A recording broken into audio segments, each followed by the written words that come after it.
All right. Anywho, since you worked for Turner, I was a broke college kid back then, so I worked for Turner Broadcasting after college, number one. Number two, I was still a broke college kid. Okay. Welcome back to the American Soil and Soul channel. We're so glad to have you guys here. Yeah, man. Back again. For another episode. Life in America in 2025. What does it look like? What does it look like being a soul that's alive? You're going to pop it off in like America in 2025? You're going to pop it off like that? What does it look like? What does it look like to get as many souls as possible involved with caring about the American soil? So we're excited to have a conversation today. I'm going to take you on for the world soil. But America. Soil. But right now we do really have an American soil crisis going on.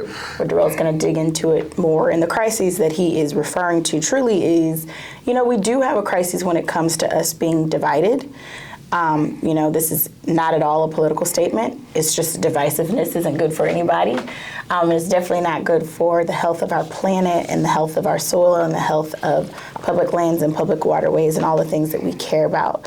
So, our intention always on our channel is to do the feel-good things and have the good conversations that can help us see one another through more human eyes. Mm-hmm. Because we're all just souls here for a little bit of time having a human experience. And we can have a better one if we treat each other well and treat the earth well. So, and to that, what I do like about recording like this segment of American Soul, where we got the clouds in the background and there's an element of the show and of the creative process that is very aspirational, and you look forward into the future. And we've got these elements of AI and trying to do I like that, but there's also the part of the show that we are talking about what matters and what is real and the realities of our lives and the insights that come from those realities in conjunction, as they parallel what's going on in America in modern contemporary time. Not modern, and that's not even the right thing. In contemporary times, we're not modern. So, with that being said, I wish that we recorded this when the original conversation popped off, because when I was washing dishes, because that's when I believe that is when the most inspired conversations really happen. Yeah. When you're washing dishes, is that a place? No. Like when the conversation starts, No. Like just the bedrock of when the original conversation happens. Yeah. I thought you were trying to say, because to me, everybody has an activity where you open up that part of your brain where ideas flow, or washing dishes. I write song. I come up with song lyrics when I write dishes. For me, it's driving and running and sleeping. I wake up out of sleep with ideas. Yeah, well, you know that. Yeah, I know you do that. I don't do that. For me, I actually walking. Washing dishes does it. I didn't think about it until you said it. That wasn't the crux of this. Meditative practices. Yeah, and cleaning the dog kennels. That does something for me. It's really a cool take on life, because I think I told you this a couple of weeks ago, but for anybody out there that has small children or just children in general, you could clean for 24 hours a day. You truly so might as well enjoy it. You might as well enjoy it. And as a young mom, I just remember hitting this moment, and I told my husband about it, where I realized that, oh my gosh, cleaning itself, the practice is meditative. It's a time to, whatever your spiritual practice is, but it's a time to quiet the mind. So even sweeping, so any type of rote action like that gives you that opportunity. It's meditative. And that's all meditation is being able to quiet the mind so that you can enter the flow of ideas in whatever language resonates with you. Some people will say that's when the Holy Spirit speaks. Some people would say that's when intuition happens, or when ideas happen, or when creativity flows, whatever. Or people say when you're in flow. That's a word people like to use as well in psychological terms. But either way, I would say I think people try to talk about it in more grand terms than it is. Sometimes it's just very rote practices, whether you're driving, sweeping, washing dishes. So that's just a little bit of just different thought on that. Yeah. It is funny, shameless plug. I'm going to shout out the song that I just wrote because what you were just talking about inspired cleaning. That lyric Pine Sol out the open window, like that is something that that weekly practice that my mom used to do. So let's give them a little context. So Derell wrote a song called Sega on a Saturday. Yes. And it's a really, I told him this and he knows, I have grounds to say this. And for those of you who may be new to our channel, I've always been a musician. I've always been a singer and a pianist. And he's always been a visual artist, a painter. And this beautiful journey that we're on, he has become a musician and I have become a painter. And, so we're able to like share that journey with one another. So he mentors me on my painting journey as I mentor him on his musical journey. And it encapsulates this feeling of nostalgia and feeling what Saturday morning in the 90s felt like. And it felt like a much simpler time. And you really capture that on Sega on a Saturday. It's a very sticky, catchy tune, which is important. If you can capture that in a song, it's a very important element. I hear it in my head all the time. So congratulations. So if you haven't listened to Sega on a Saturday, please go listen to it. Feel free to drop a comment. And it is uploaded to this channel. Yes, but Derell's late mother used to clean with Pine Sol on a Saturday, and so he references that in the song. So that is actually one of the reasons why I prefer to clean floors with Pine Sol versus other things because of that memory. But yeah, it just, when we talk about rote practices, like just even that, like that's something that's stuck in my memory as a very, I guess in a more conceptual way, as a very meditative thing because it stuck with me all these years later and I didn't even do it. It was just something that I knew to expect. Every Saturday morning, music was going. The first thing I would wake up and that smell was, windows be open and all. She'd open up all the doors, all the windows of the house. Like she just did that. Yeah. Her cleaning. That was just her thing. Yeah. So with that being said, I want to go over, we had a whole podcast like just now, but I want to go over and go through some announcements and updates that we have throughout all of our organizations. And then we will get into this topic that we call head and not the tail. Or heads, not tails. I don't know how I want to do that, but it's a nice little spin. It's head and head, not the tail. All right. Yeah. Well, it was, I'd be trying to mess with the words. You start thinking about coins.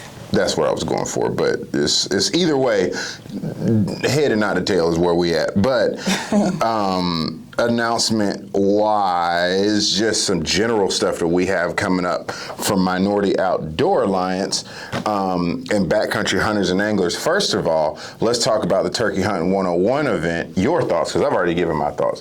Your thoughts on how the event went in Vernon Hills, Illinois, what they call Chicagoland, Chi-Town Land, Chicagoland.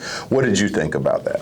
Yeah, absolutely. So as you all know, we do programs throughout the country connecting Actually, people. let me stop you. What did the CEO, what did we pass the did we meet the approval standards from the CEO herself? You or the event? I always make the approval. You don't always make that one. Hey, I make it even when I don't make it. You want to pop stuff right now while you're on the camera. So what did the CEO? So as the leader of this organization, I'm always proud that we're able to offer connectivity events nationwide. Of course, as you all know, our mission is to connect as many souls to the soil as possible. That's what we kind of talked about in the beginning of this show, but particularly in the vein of the nonprofit, we believe that we can't expect people to protect that which they're not connected to. So we're very intentional through the Minority Outdoor Alliance with offering as many opportunities to communities nationwide to connect to the outdoors, recognizing that hunting and angling are the two foundational sports and traditions of the conservation community. We're of course working hard to expand that spectrum and those offerings, and so we do that through another offering of programs, but specifically with hunting and angling. We're so grateful to continue to partner with BHA and Bass Pro to bring explore hunting and explore fishing workshops all across the nation. And the first location we hit this year in 2025 was Illinois, in Chicago, and we actually were at the Vernon Hills store in Sitka. So shout out to the Sitka crew. We really loved. You guys were phenomenal hosts. It really was such a great venue because we got to be indoors for the presentation, but then they had this really nice patio, so we got to flow out onto the patio and light the fire pit and do some wild game cooking, and we also obviously had a catered meal as well. So I overall would give that event a 9 out of 10. 9 out of 10. Okay. Yeah, okay. Give it a 9 out of 10. If I'm being honest, I think you have to. When it's your thing, it's like you got to back up a little bit. I wouldn't have gave it a 10 out of 10 anyway. I'd give it a 9 out of 10, and this is why. I thought your presentation was phenomenal. I thought the other presenters that we had were fantastic. I think it was a fantastic introduction to turkey hunting, and turkey hunting is one of those things, if you are interested in hunting, it's a very great entry point. Obviously turkey is a bird that's familiar to most people because of Thanksgiving, and people really connect to that bird and the possibility of being able to bring that home for their families and things like that. So it's a great entry point.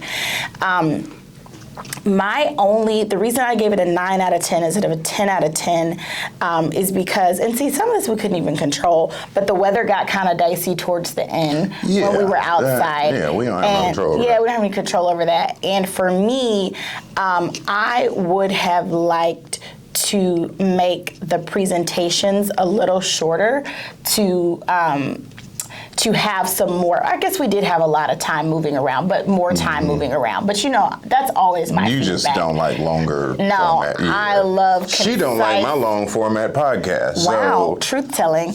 But who knew? I mean, there are 300,000 people that absolutely love the Sporting Life Notebook podcast. And I love the podcast, but you all, if you ever listen to my presentations, I'm a more concise to the point, and he likes to tell the story differently. There's nothing wrong with that. It's not that I don't like your podcast. Why would you put that on here?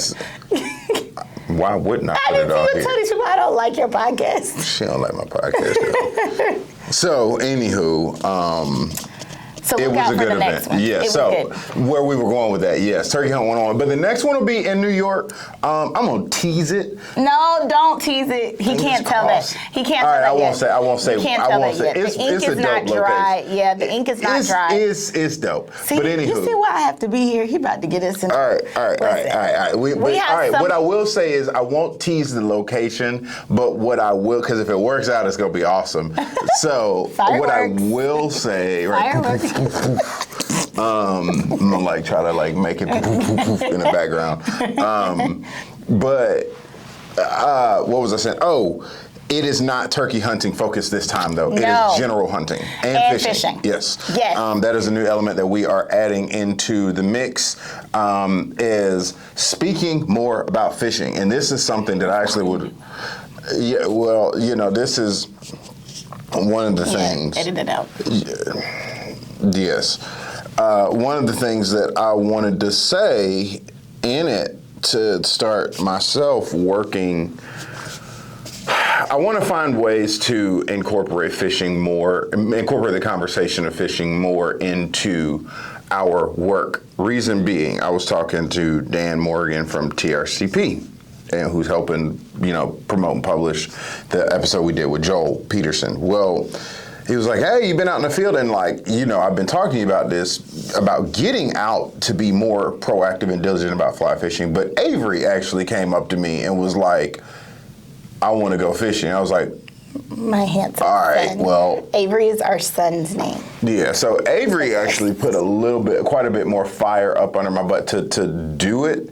I mean, that's what I was telling Dan is like, I spend so much time with dogs and all of that stuff. I wanted to do fly fishing. I've been a few times learning it and all of that stuff, but it's one of those things you really, really, really have to dive into. So like my goal going forward this year is to really take the conversation within our hunter education and conservation education events to be more cognizant of fishing and fly fishing and so on and so forth. That is my goal for the year.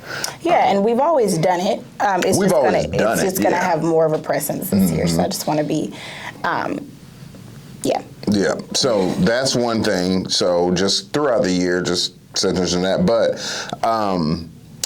then we have BHA Rendezvous that's coming up in June, and I am doing a wing shooting and watercolor workshop. So wanted to do it, again, being more diligent about it. Y'all gonna get this artwork, man, and that was the title of a film.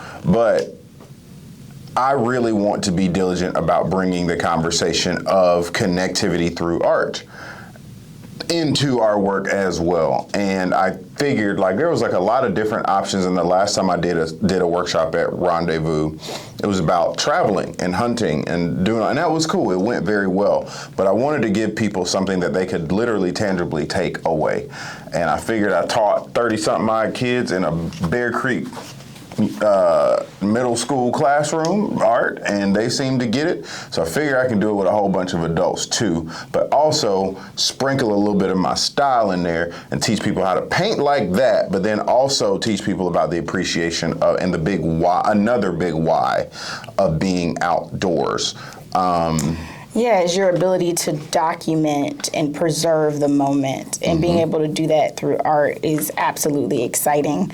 So yeah, so if you're going to be at Rendezvous, just join Derell's class. And those of you that are in New York, I want to capture this clip so we can use this.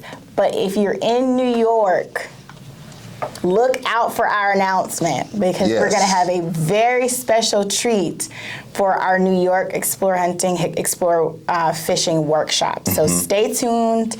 We will release that information as soon as we can. Yeah. It's going to be fantastic. Big surprises, fireworks, all of that stuff. Fireworks. All right. So we've got that, and that's just with BHA. And then we're going to get into the podcast. I got like one or two more things we need to get through. Today is Wednesday. Tomorrow's Thursday.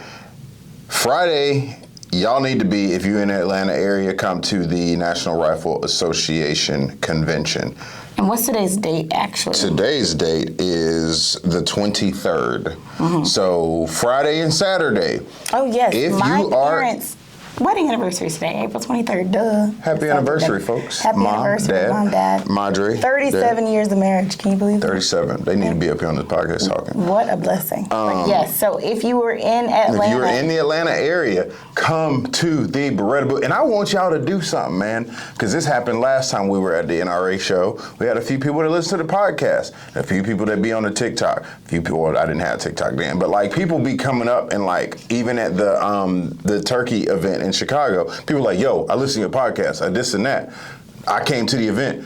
I appreciate y'all doing that, man. Like, come and let us know. Let the Beretta folk know that y'all are listening to the Sporting Life. Like, come kick it, man. For sure. Y'all, I'm gonna be there. Like y'all have seen on the channel, 28 gauge review. That review did really well. The 410 WLL Diamond Pigeon review. That review did really well. Y'all come see them in person. Come talk guns. Let me hear about your dogs. Let me hear about your gun stories. Let me hear about all of that stuff, man. Come kick it. Hang out in the Beretta booth, man. And that'll be Friday, Saturday. Sunday ain't gonna be there. We're gonna be at home. I'm gonna be at home. Soaking up some break time, because NRA show gets very thick and very packed. So we will be there all day. Well, I will be there all day. All right. I think that is all. For now. I'm excited to be delivering a new painting. We officially got that on the books to California. Yeah, speaking of Cali, we will have an explore fishing workshop in California this year. So if you're in the California LA area, and San Francisco, right? yeah, we're going to be in the Bay Area and in LA, so stay tuned for those dates. We're also going to be in Massachusetts, in the Boston area as well, so stay tuned. Once we get things more finalized, we'll absolutely release those details. Yes. And my last update, because I do want to talk about the work that you are doing. I do. I think it's dope. And I listen to your focus groups and stuff like that. I do. So without giving away the entire project, what can you say about the success of the UPCO project thus far? And please do give context for people that just tuned in. Sure, absolutely. So it is in progress. The UPCO project is a long project that we started, again, on that continuum of how do we connect more people to conservation. The UPCO project focuses on connection points outside of hunting and angling, and it's going very well. We're doing it with both state agencies in Pennsylvania. We're doing it with Massachusetts Wildlife, and of course Georgia DNR as well. I always got to rep for the home team, which we are extra repping for the home team today. Yeah. They won. Speaking of home team, little August, our daughter had the whole stadium jumping the other day. Yeah, our daughter, she's only 5, and she started a "Let's Go Braves" chant. And they she got the whole stadium, and we were so proud of her. It's such a moment because it was like, first of all, how brave of you, how courageous of you, but it caught on, and so it was a really teachable moment for her to teach her, when you put good things out there and how it can ripple through. So yes, so off that tangent a little bit. So go Braves always, go Atlanta always. But so those are our stops along the UPCO train, if you will. And we're really focusing on having community-led conservation engagement events. And we're going to be doing different type of community service events in each state. And along with the service activities, we're also going to be having listening sessions with conservation and environmental leaders in each state where the state agencies are looking to hear your opinions on how they can do more to provide programming that resonates with you. So look out for that in your state area if you were in, again, Georgia, Massachusetts, or Pennsylvania, because we need as many people as possible involved always, because if we're going to do this, we need you guys there, and we need to hear your voices. Yeah. And the event in Pennsylvania will be on June 21st. At French Creek State Park, and I'll have more information regarding that. In Massachusetts and Georgia, they're coming up a little later in the year. Georgia will be on September 28th in Atlanta, and so more information coming on that, and as we get more, of course, we'll share more. Yep. So, and again, I like it, and we'll get to it. I like it because it gives people that don't necessarily want to start from the access point of actually tangibly hunting and fishing and stuff like that, starting from an access point of service. I really like service and education, which I think is important. So yeah, good stuff on that. I listen to your focus groups, so a lot of great insights. I listen to the things you put out too. That don't mean you got to like them. Oh, he's still on this. No, please don't. No, let she the like record show that I do like his podcast. I just like messing with you, bro. I just like messing with you. All right, so look, back to washing dishes at the sink. Yes.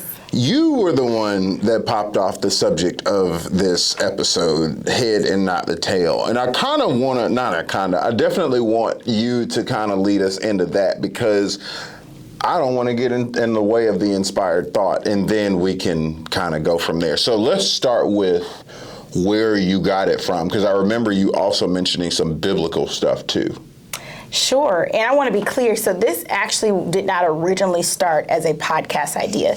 It sincerely was. He was washing dishes, and we kind of, I don't know if it's because we've been together so long, or not really, we've just known each other forever. But I love the moments where like the kid version comes out of both of us and I see like that 12-year-old again. But every now and again we'll have these spitball kind of brainstorming moments where we're like, oh this and oh that and oh. And so it was one of those mornings I was sweeping, he was washing dishes, the kids were, you know, chaos and snacks, because that's childhood. And literally. And we were just talking in general, and I was telling him this thought that, because I journal every day. For those who don't know that about me, I've been journaling every day since I was 16 years old. And I have been working with this thought for a couple of weeks, and it comes from scripture. And in the scripture it says that we are the head and not the tail. And I was telling Derell, I was sharing the thought with him because I wanted to explore my thoughts on the scripture and cross-reference it with his understanding of how dogs work and how dog training works. And of course, obviously, he's deep knowledge and expertise when it comes to developing the relationship with the dog, but also getting the dog to do what you want it to do and what you need it to do. And the one thing obviously about being in a marriage but in a close relationship when someone is deeply involved in a craft or an art or a project is you watch them develop as a person, and the subject or whatever they are developing, you watch that develop too. So I would always hear Derell talk about the importance of the dog's head. And so later, the horse, when we got a horse. Right. Yeah. But particularly, this morning, that particular morning, I asked you about the dog. Yeah. And the scripture, the way it was always taught to me in church, and then also, obviously, because I always want to provide an atmosphere where all thoughts of love and all presence is welcome. So I want to be clear that me as an individual, as a person, that's my spiritual life is very much, I've just been studying the Bible my whole life. It's just what it comes down to. So I'm always deeply studying that and how it impacts my life and my understanding of the world, but am open and loving-minded to how everyone understands life, God, and spirituality. So this isn't, I want to be clear as we talk about what inspired the discussion, that it's not a Bible study class. No. It is very much so. That's just who I am. And I'm going to always be authentic to who I am, but I'm always loving and open to whoever is around me. So I just want to be very clear. I think it's important to set that atmosphere. But so when I was thinking about being the head and not the tail, the way it was always taught to me growing up is to remember who you are. You know, that you are created to be special and to be unique and to carry yourself as a person who knows who he or she is, that you understand that you are a light of the world, that you're the salt of the earth, that you're called to be a leader and a good presence wherever you go. And that's how I understood it growing up. But I was telling him that morning that it hit me differently when I started thinking about how he talked to me about the importance of the head, and I'm going to let him expound upon that, the importance of the head on the dog, because it hit me that morning when I was journaling that I am the head and not the tail, meaning that I should be in control of my mind and my body, and that the tail should not wag the dog, essentially. But what does that mean? And when we talk about adulthood and development and just human development, a lot of times what we're focusing on through our development is kind of getting control of the things that control us, right? So whether you just boil it down to something simple, whether it's a habit that you want to get rid of, or a type of food that you want to stop eating, or a different relationship with stimulants or intoxicants, or if it's just you just want to be a certain type of person or create a certain type of life and you're not there yet, whatever it is that you're trying to develop on, I had the thought that it's like say I decide sugar's a good one. That way we can stay in a territory that's not, too crazy. Yeah, that's not too crazy for anybody. So like sugar. I think sugar is a drug that like we don't acknowledge as a world, as a global culture, is a freaking drug, because it is. And say you decide to just go cold turkey and never eat sugar again. And for those of you that are out there who have done it, if you're out there, congratulations, because it is in everything, right? Everything. It is, sugar is in everything. You have to be extremely intentional to avoid it. But if you'll notice, if you go cold turkey with no sugar substitutes, no nothing, your body will ask for it. Yeah, and coffee the same one. Coffee is another one. Coffee is my thing. It will control you, like the tail is wagging the dog. It'll be like, no, I need my sugar hit right now. And so the conversation I was having with him, just talking to him about all the things that I want to have a better control on, is that I had this different illumination of that scripture that I heard all the time growing up, that you have to make sure that you are being the head and not the tail on every aspect of your life. Even if it's just following the schedule you set up for yourself, or waking up when you say you're going to wake up. Okay, if the alarm goes off at 5, are you going to get up at 5, or is the tail going to wag the dog? And these are just examples, obviously. And so I just had this different illumination. And so when I am in the process of developing, let's just go back to sugar, and I'm like, okay, I don't want that. It's, am I going to decide to act as the head in this moment, or I'm going to decide to act as the tail in this moment? And so I asked Derell in that conversation, I was like, talk to me more about how you control the dog and the importance of the dog's head. And that's how we got here. Yeah, so I'm actually writing down my thought because I have to do that. All right, so let's just go to the dog first. Like, as far as like the image of the dog, like right there. Oh yeah. If I was really cool, is I can edit. I know this video that's and actually be like, what I was thinking, and then I was like, hold the thought. Oh yeah, but that's what I was thinking. Yeah. Definitely do it. So anyway, we've got this image of the dog right here, right? And if I split this imaginary dog in half, right? The parts for this conversation that don't matter are actually on the back side, right? That's the dog's brakes if he's running. But I'm talking about a more 30,000 foot level, the tail, right? The tail is a much more superficial thing. For guys like me, I've got English pointers, American pointers, English setter, or American setters, all of that stuff. And all of those guys, you've heard all of us, I was like this for a while. The tail got to be 12 o'clock. 12 got to be 12 o'clock. It's got to be that. And I've had it where I've had great dogs that had 12 o'clock tails, and it looked great. It was this superficial thing of like, oh my God, that looks good. But there was a dog with a better head that beat mine out. You see what I'm saying? That might not have had the total package on the back end, but on the front end, it got the job done, and that was the real thing. So you've got this conversation between the tail and the head of the dog, the superficial versus the actual. Like, oh, that's deep. The superficial versus the actual. Right. Okay, wait. So the actual is the head? The actual is the head. The actual part that matters, the mechanics, the engine, the thing that is. Oh, you see why this cross-reference just gets me like, right. Okay, so. When you said it, I was like, oh, actually, yeah. So, and like, that comes with time and maturity too. So like. Yeah, the whole thing, it's just, I just love the interplay, yes. Well, it does, because for so long in my early tenure of my first couple of dogs, first couple of bird dogs, all I tail. You saw I had a couple of duds. And that's cultural. And that's most cultural. People are focusing on, because it's, and I didn't even tell you, it's outdoor culture. Right. It's outdoor culture. It's field. It's all of it. It's, oh my God, look at this. But then how many times have I got in and I had some old head be like, that puppy right there is acting smarter. It's using its brain. It's doing something a little bit different than all those over there.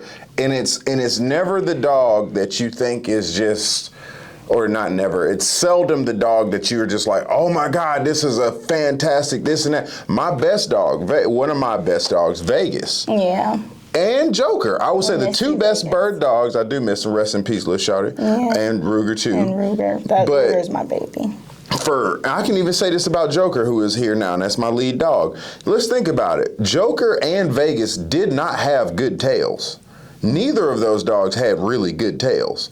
Vegas's tail, I trained him too much and he started flagging for a point. I got that out, right? Remember that? I went through that. That is that superficial thing that we're all focusing on. No, we don't want that. No, that dog wasn't flagging for something because he looked bad. The dog was flagging because his brain was like, hey, I can't speak English, so let me tell Derell there's something here. So that was a dog with a brain, right? But here I am looking at a tail as if it was a problem, right? Looking at the superficial. Looking at the superficial and still finding a problem with that. But then also I look at Joker, my setter now. That dog is the best dog I've had out of all of them. He's had more birds up under his nose. He's had a wider and more diverse array of species of birds under his nose than any of the other dogs have had. His tail is terrible. He pulls it, you know what I'm saying? He curls it. All the stuff that the superficial upland bird dog guy is just like, oh, I wouldn't have that dog. And be clear, he used to be one of the superficial. I used to be one. That's what I'm talking about. Yeah. We're not coming for anybody. Yeah. I'm coming for myself, if anything. And yet, and still, and I've gotten it so many times that I've gone and run other dogs with clients thinking that they were going to be more impressed with the dog that I personally thought looked better. And then I put Joker on the ground, the smarter dog, the dog that's using his brain, and he not only outperforms those other dogs, lasts longer, finds more birds, and makes the client happy. Why? Because the clients are smart people, and they like, I don't really care what's on the tail. I'm not looking at that anyway. If I'm trying to shoot, some flushing birds, I put that dog back on the ground because he seems to get the job done. And so it goes back to the literal case for me of I've had fantastic looking dogs that had everything on the backside that looked great, and the dogs that had a better head always won out. And it's a metaphor for just life stuff. Truly.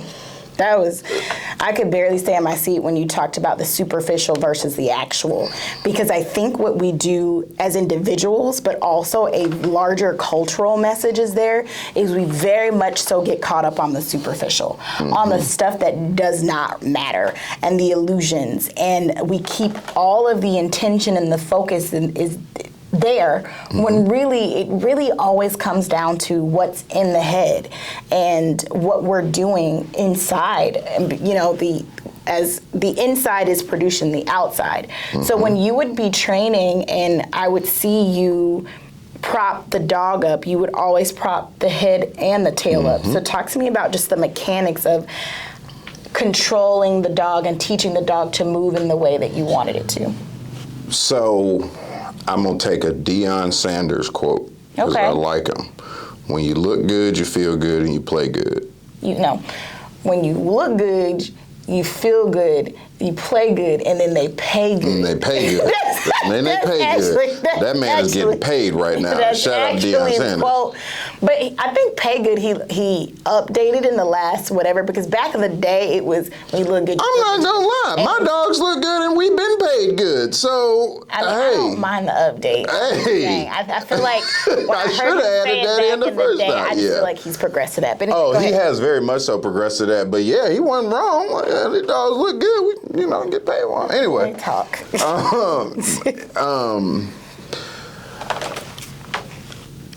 Although I'm saying, I'm not saying don't acknowledge the tail, right? No. I'm just saying that is not the most important thing. But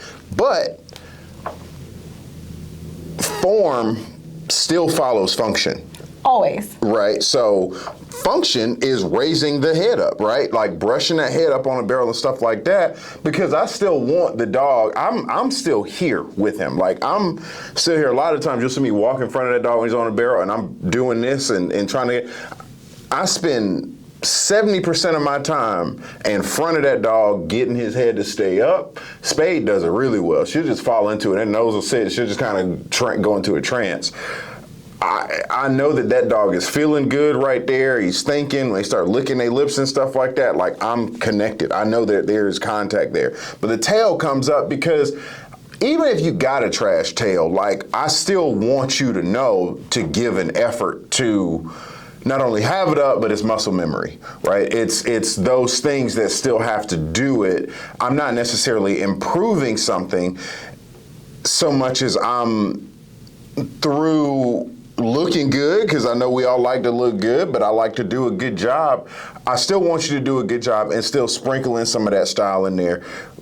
So when you're pushing the head up, is that style or is that control? That's control. Okay. That's control. That was my question. Style is on the back end. I have no control if I'm dealing with a dog on the tail. Like, I don't have any control. There's nothing that like, I really don't even have to touch the tail. It's just a muscle memory thing. When the dog goes on point, there's a muscle so this is the dog's butt or back, and this is where the tail goes up. There's a muscle right there in the middle, and Delmar Smith talks about it in his book, but that's the thing that pulls it. And so some dogs, that muscle is stronger, others it's not. So you get a lower tail, you get a higher tail, and things like that.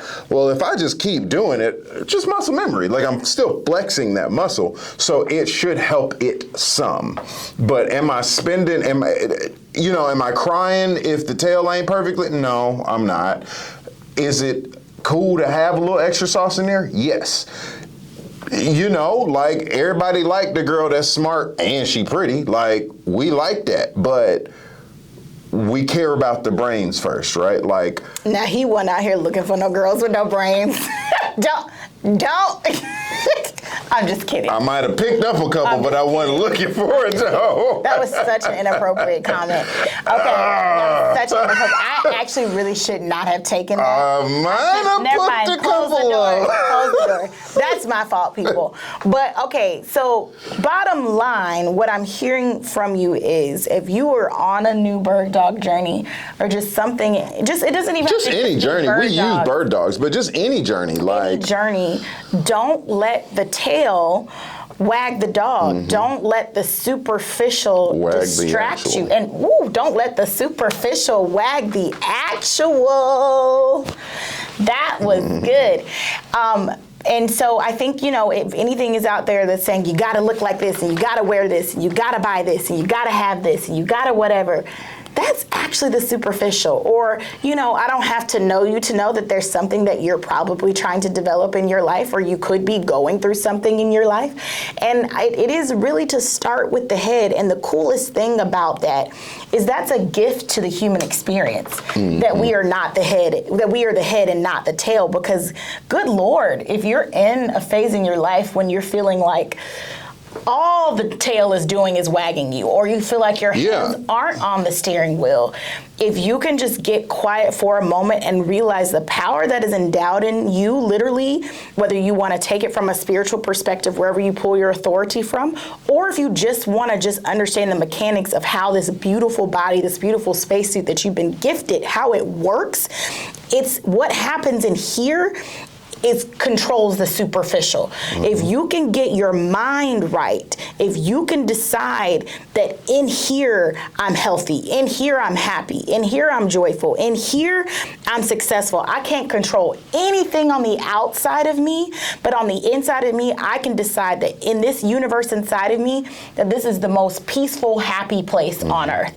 And whatever work, and I know that's easier said than done, right? Like, so we go through things, we go through trauma, like whatever it is that you're dealing with, if you can make a commitment to decide that that your internal world is your favorite place on earth, that's when the tail stops wagging the dog. That's when the superficial stops wagging the actual. And that is when you become the head and not the tail. And to whatever aspect you're dealing with in life, whatever it is, if it is wagging you, look at it and you remind yourself, I am the head and not the tail. So I'm going to give my example because I got a tip of my head, but I do want to ask you, what is an example, a real deal example of that in your life? Ooh. So mine was when I talk about the superficial versus the actual, the superficial getting hacked and losing almost 21,000 followers. Yeah. And in that moment, and a couple of times afterwards, it's like, oh, shoot. Because for me, what I thought was my currency, which was, hey, I got 21,000 followers. Come hop on the Sport and Life Notebook train. Sponsor us, sponsor, do this, do that. And that was cool. And, transparently, that's what I had to work with. And we cultivated and built it organically. And that's a bargaining chip within the industry. But what did we learn? But, when it was gone, the actual is... That's not your currency. The currency is the impact that we've left throughout the nation. And I ain't gonna say who, but I've had to tell one of our, partners that I've had to tell one no. They're gonna be like, his wife is trying to tell him. Yeah, well, because all right, so this is a sidebar. But what I want people to understand through this, and because we're helping people. We're talking about people creating lives as entrepreneurs and stuff like that. So I think it is important to, first of all, feel empowered enough that if a sponsor comes to you, they came to you for your expertise and what you bring to the table. So sometimes I think, because these are large organizations and corporations and businesses, whatever, that they do have to play by the numbers. They do have to say, because they have to quantify it, right? So no shade. That. Yeah, I'm not shading anything. All right. But when we go from the superficial to the actual, for them that is the superficial. Is what are you going to do with 21,000 followers gone? And for them that's the actual. Well, yes, for them that is the actual. I'm sorry, I had that backwards. For them that is the actual. But in order to stand strong and push through, as I always tell Avery. Yeah, that's what our family's saying. As entrepreneurs, as social media content creators and all of this stuff, there's still a job to do. And so you cannot put your value, or I could not put my value in 21,000 people that showed up on an app, right? Because if they cared that much, they're still there. Well, you know what I'm saying? And the currency have changed everything since we built that. So. It's all subjective. So our currency, the actual, is our opportunities never slow down, right? And I think this is great.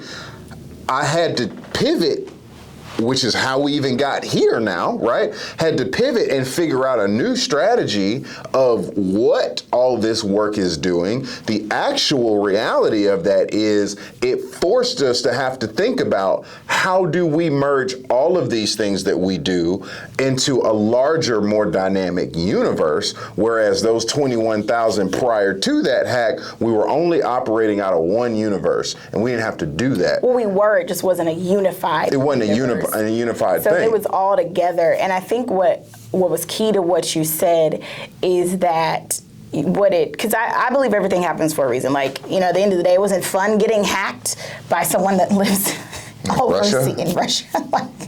We're still flabbergasted that someone in Russia wanted to hack us. I mean, we're proud of our work, but we shouldn't think we were. Yeah. Anyway, so when the Instagram was hacked, what I held on to what you said is that living in this world where I believe that everything happens for a reason, I think part of while we're on this journey of life is to rise into our intrinsic value. Mm-hmm. And so you go through things that teach you your value. And this, I'm sure everyone can think of personal and professional examples where they had to realize their value.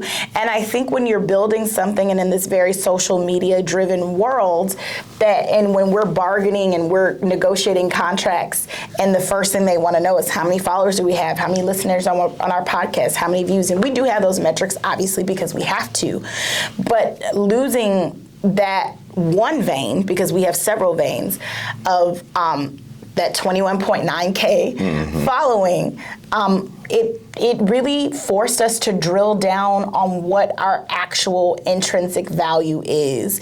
And like you said earlier, the impact that we're having and the type of work that we're doing. And the fact that in addition to building up our reputation and in our digital footprint, we've also been, and when we started this in 2020, we were very clear about, well, that was MOA, but he started Sporting Life way before then. But anyway, when we decided to do this, we also made a conscious decision to create a business in the real world too. So if you're a young creator out there, do not just create stuff online. You still do that, obviously, but you have to, whatever you're operating has to operate in the real world also. So what we were able to do is to go to the table and also negotiate with the real impact and the real value that we have in the world, in addition to our digital footprint. And so we had to turn their eyes to the actual and not the superficial. Yep.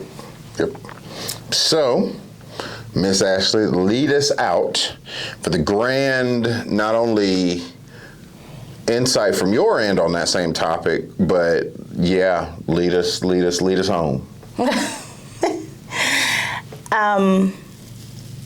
So you asked me, where have I applied that? I think that I could apply that to a multitude of places. But what is coming to me right now, because I get asked this question a lot and I've been called upon to speak on it a lot, is, no matter where you fall on the political spectrum, I think it's fair to acknowledge that we're living in an era that refuses to allow us to ignore it. And this is this is not a political statement. This is not about your political affiliations or opinions or wherever you fall. But when we're living in an era that refuses to allow us to ignore it, I think what's very easy to do is to allow the collective tail to wag you as the dog, or watch the collective tail also wag the collective mind as well. And so the question that I get a lot is to how to have peace, how to have certainty in times of uncertainty, how to be okay for those who need that type of encouragement, or wherever you fall, just how to be during this time.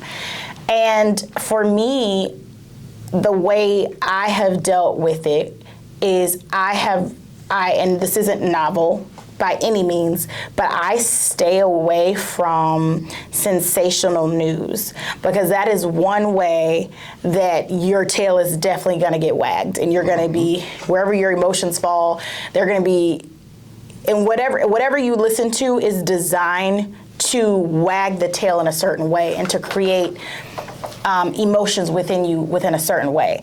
And I believe in being informed, obviously, and knowing what's going on, but there's a way to do that and to consume information in a way that doesn't wag your tail, because you're the head, not what you're listening to. You're the head and not the tail. So you want to consciously decide, well, I have decided to have an atmosphere of peace, or whatever atmosphere you have committed to in your head and in your heart and your spirit, and you consciously consume in a way that suits the environment that you have decided as the head. And so that's one that, you live with me, so you know how intentional I am about it, because you'll wake up and you won't even understand why you're mad if you listen to the sensational news cycle 24/7. And this isn't calling any particular channel out. It just really is, how can I, if I'm going to be the head and not the tail, and I'm going to be the head and not the tail in every aspect of my life, then what you consume, what you allow to hatch in your ears and to take root in your mind is the most important aspect of that on any level. So being a conscious consumer of information is absolutely something that I've done. So we know this is a bit of a different episode, but it definitely is a peek into the type of conversations that we have in our house. And as we all continue to navigate and live as humans in 2025, I definitely truly believe that the world would be a happier, more peaceful place if more people realize that you truly are in control of your internal environment. And of course, it is my perpetual hope for the world that we can come together and take better care of ourselves as individuals, take care of one another as humans that are sharing the earth, and take care of our shared home. So continue to follow our journey through our art, our music, our events, and all that we do. We have lots of exciting things coming your way. So thank you. Thank y'all, folks, and stay tuned. We got a lot of new updates. Again, check our social channels. The website is minorityoutdooralliance.org, American Soil, AmericanSoul.com, thesportinglifenotebook.com. Check our platforms for all of that. We got new different things coming up. Shop the merch, too, man. We make everything in-house, at home. It's all coming from the brains of one of us, if not both. Yes. And yeah, man, like we got a lot of good things coming up. So yeah, appreciate Sega on a Saturday. And go listen to Sega on a Saturday, man. I'm actually pretty excited about that. Girls Go Wild was the commercial. Yeah, man. His lyrics, not mine. That's what we were doing. Check it out. Check it out, man. 2 fingers. Love you guys. Thanks for being here.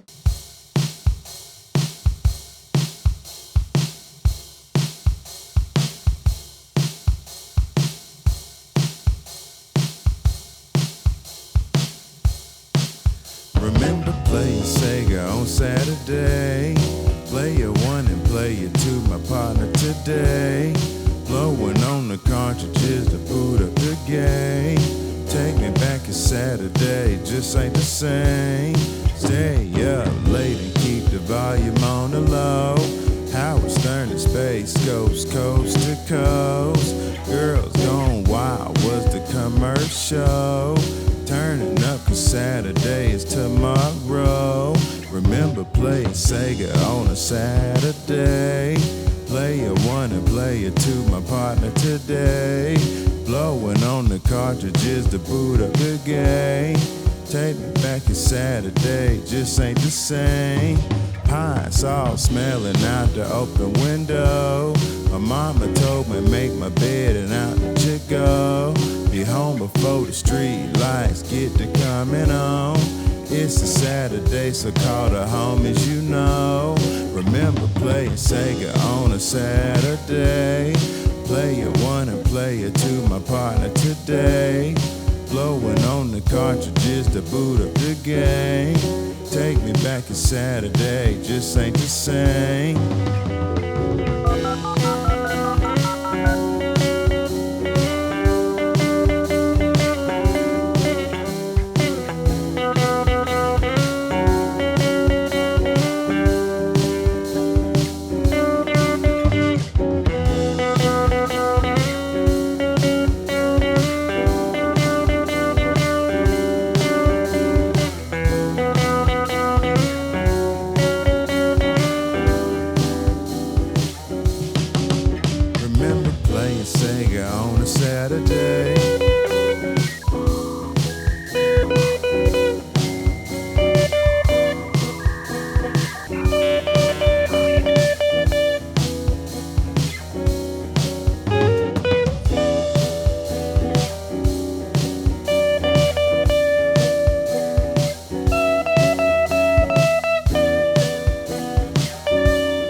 Side blazing up, hit the car wash, then glaze it up.